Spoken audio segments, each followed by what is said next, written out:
kita maupun sejarah dunia. Yang kedua, saya bicara tentang dua hoax, yaitu tentang pemilu curang. Saya memang pernah mengatakan bahwa setiap pemilu, pihak yang kalah selalu menuduh yang menang itu curang. Saya katakan itu pada beberapa kesempatan, yaitu saat KPU periode Hasyim Asy'ari dibentuk. Datang ke tempat saya diberitahu bahwa awas, nanti ada gugatan bahwa pemilu ini curang. Begitu juga saya pidato itu secara terbuka saat pembentukan TV pemilu di Trans TV pada awal tahun 2023. Jadi saya katakan bahwa setiap pemilu yang kalah itu selalu menuduh curang. Itu sudah saya katakan di awal 2023, tepatnya sebelum tahapan pemilu dimulai. Tapi jangan diartikan bahwa penggugat selalu kalah, sebab memang sering terjadi kecurangan terbukti itu secara sah dan meyakinkan.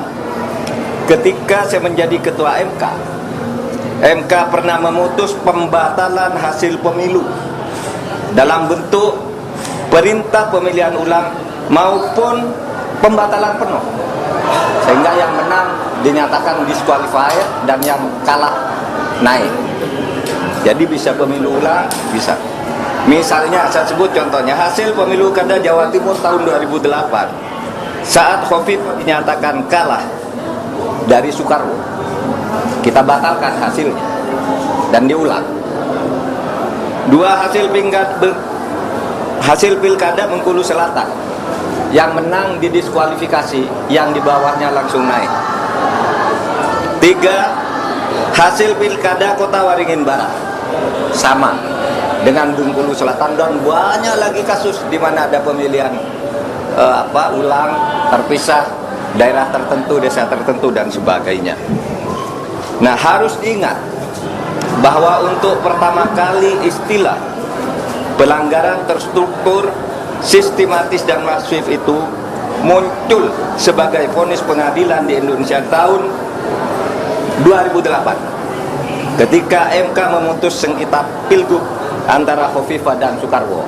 Saya waktu itu hakimnya, dan setelah menjadi dasar vonis-vonis lain untuk selanjutnya masuk secara resmi di dalam hukum pemilu kita.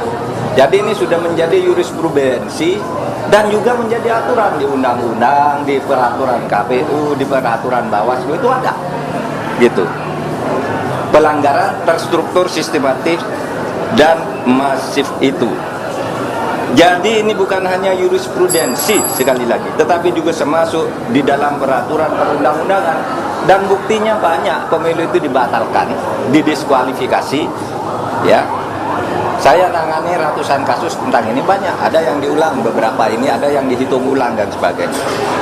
Tergantung hakimnya punya bukti atau tidak, atau kalau sudah punya bukti, menerima bukti apa berani apa tidak.